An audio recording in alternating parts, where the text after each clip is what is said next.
let's talk about Pokemon.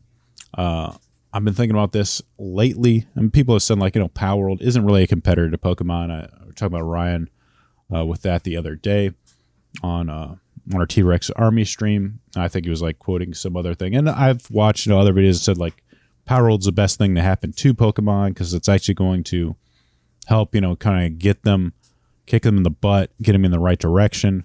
Right now they've just sort of been focusing on putting out stuff as fast as possible, and so far it has been very successful doing that. They make a lot of money with all these games, even if they're subpar. But this is what I've been wondering. Like, if Power World's sort of like the edgy Pokemon, it has its own identity. Like, hey, we're going to appeal to adults that have maybe grown out of Pokemon. Like, what does Pokemon actually do? What does it stand for?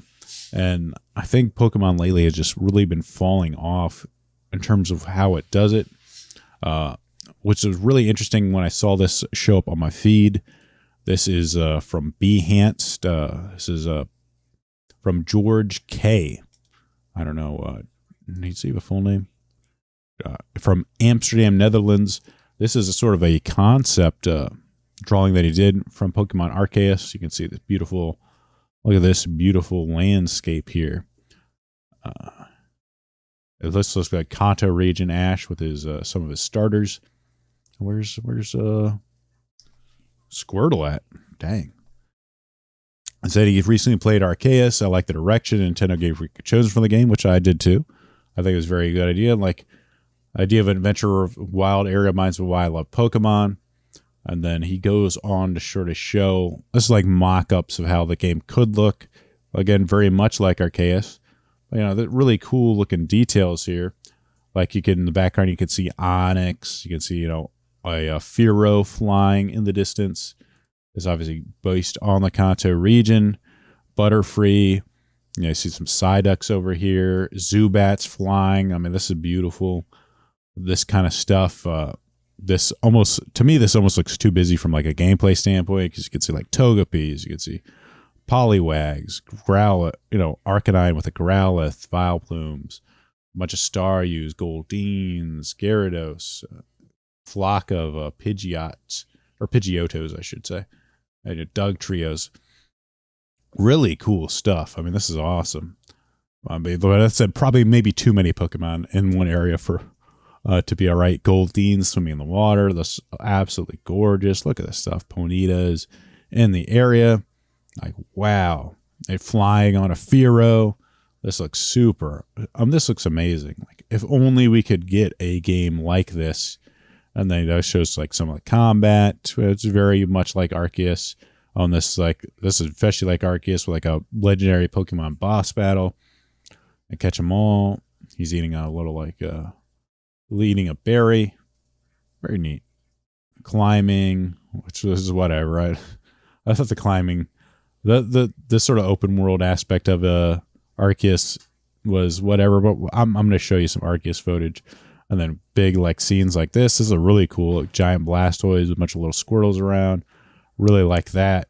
It's like, it kind of telling a story with the, you can kind of see it where it's like, just Beedrill's hanging around, but it's the sort of like boss here, Blastoise, with a bunch of little Squirtles kind of looking over them, protecting them. Like, this is kind of thing that makes you feel like the world's alive, and sadly missing from a lot of Pokemon games. And like errors, like I think I'll mute this so I don't get copyright strike. But this is sort of like a Pokemon short, or like people sort of doing like their jobs, ordinary job world, which probably wouldn't make for a great game, but this is just sort of like real life.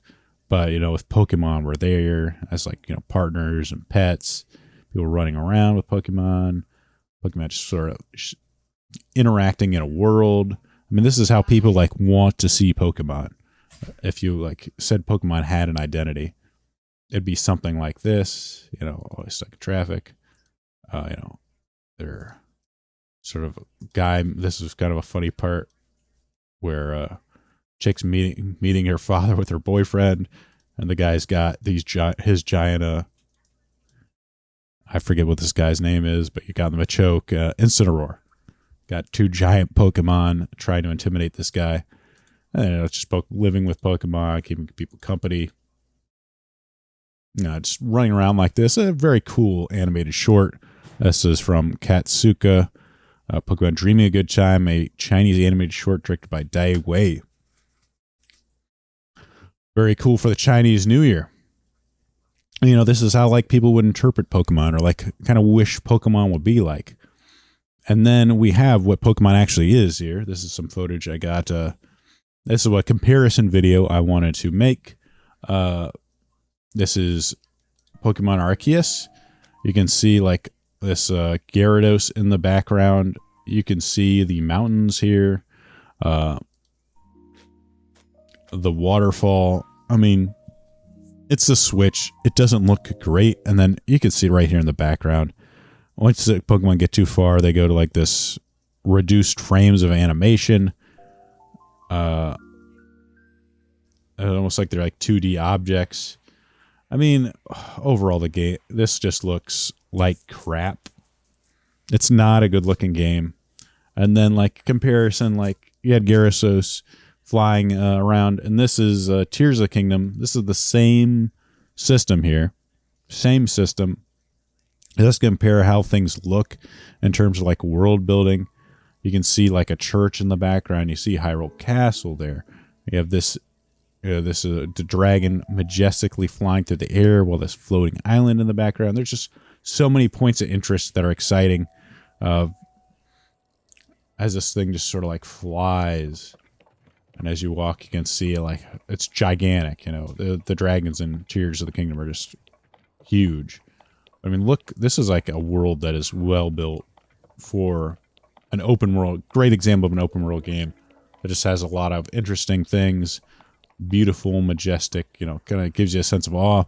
And I'll bring up Power World too. This is the PALs here. This is Yormintide, the PAL version of Gyarados. Very similar design. He's just sort of hanging out. Obviously, the graphics look a little bit better than, and then here's a comparison of all 3 together. We have Pokemon Arceus. I mean, you can just look how bad these graphics look on the game. They just did a terrible job. I mean, I like the game. I like the concept Arceus, but I think the graphics look terrible. And for a Pokemon game, like, I don't think it can do that. And then, so we have the comparison of Gyarados flying here. We got Yormintide. Of course, we have just, Tears of the Kingdom. Just obviously, this is an indie company on the bottom with a Pocket Pair. We have the biggest, most successful franchise like all time in terms of money that it makes in Pokemon on the top right or top left. And then in top right, we have, easily the best example of world building. Legend of Zelda, Nintendo just make absolutely incredible games. This is majestic, Tears of the Kingdom, just absolutely majestic.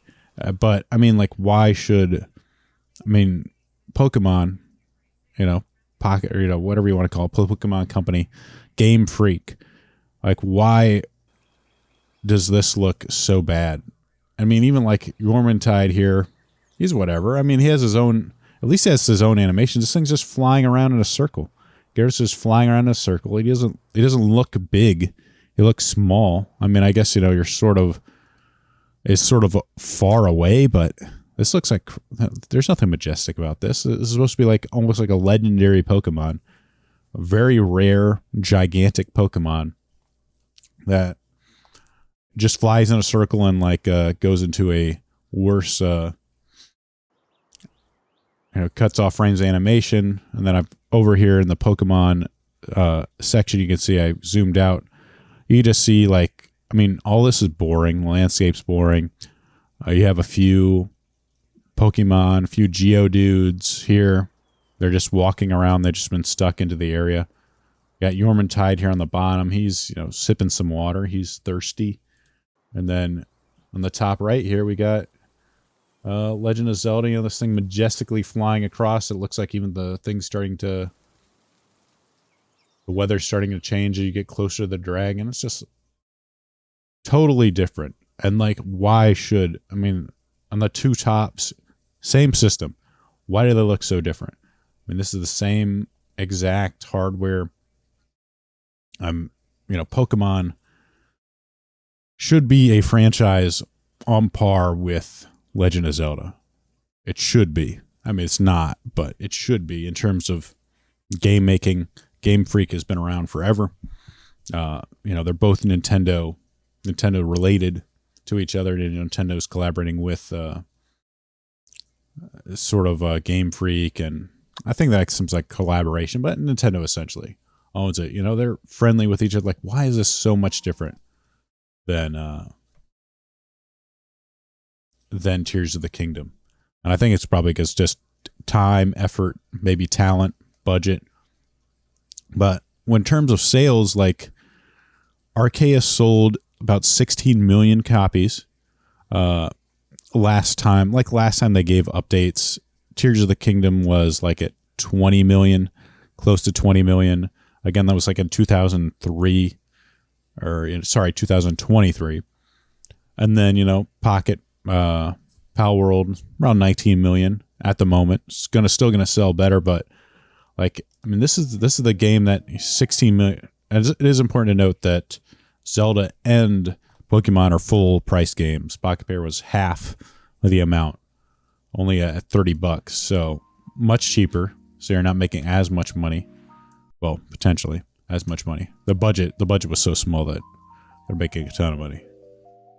But this is how it looks. Oh my God, looks so ugly. I don't know why they decided to do that. It gets further away. The animations look rougher.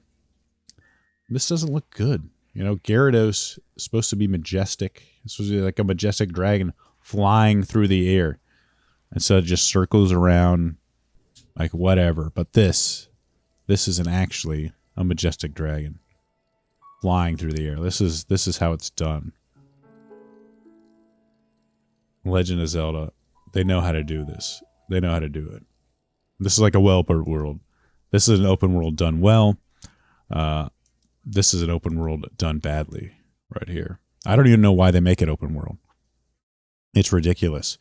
And over here, we have another example of Pokemon. This is new Pokemon Snap, baby. And this is how, let's see. Let's go in here. Oh, I see. My thing doesn't play unfortunately, my thing doesn't play the music because I use multiple tracks. But over here, you see Apoms running through a jungle. They're chasing each other. They're a pair here. I'm trying to look around, trying to find Pokemon here.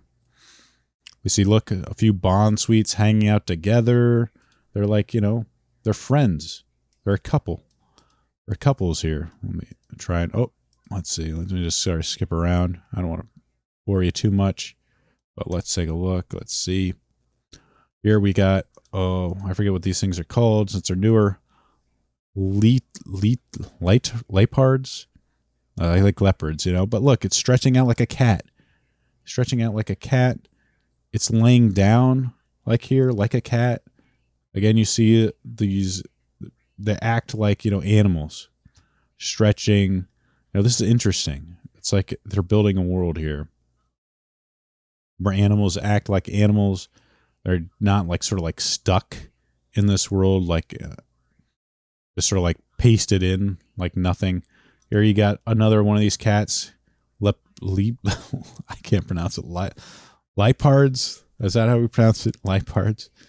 Dang, I'm a Gen 1er here. I'm trying to throw stuff at it to get it to move. But it's just hanging out like a cat would.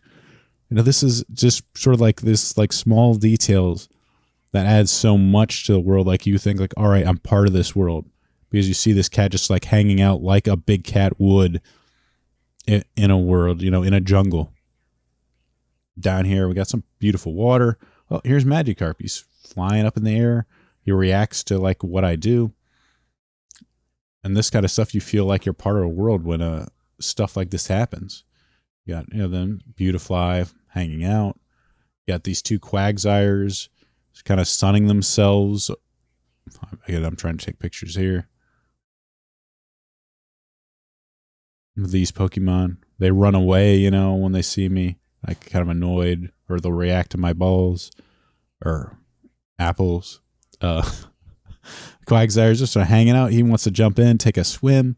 Like all this stuff is like beautiful. You know, this is like how Pokemon to me should be, or Pokemon should act in a Pokemon game.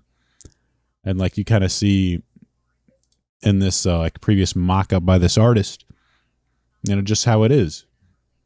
He's very similar. He's like creating a story with these Pokemon and how they're acting, how they're hanging out, you know, like a horde of sort of like hive of bee drills here hanging out.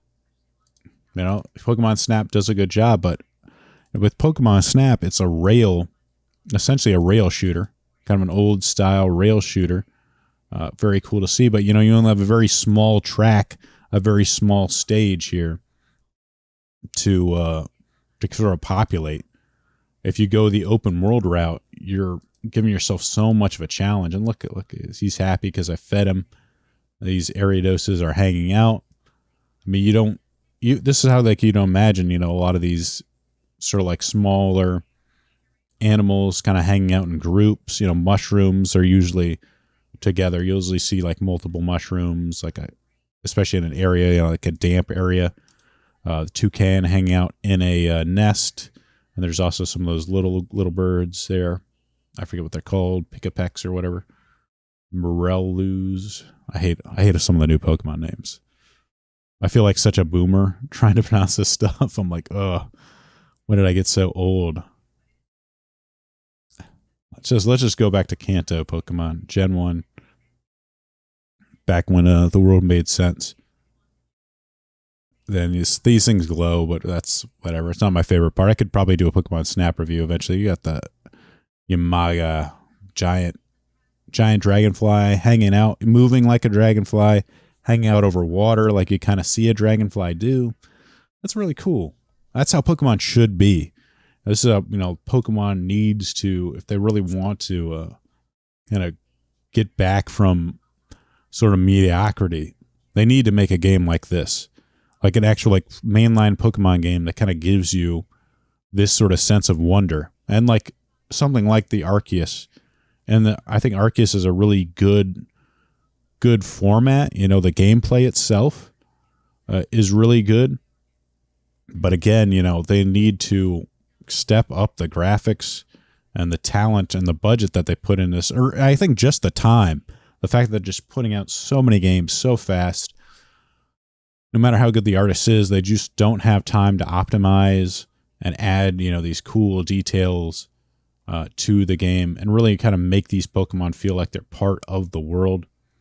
I did have some Arceus. I won't bother. I'm running so much time on this anyway, so let's move on.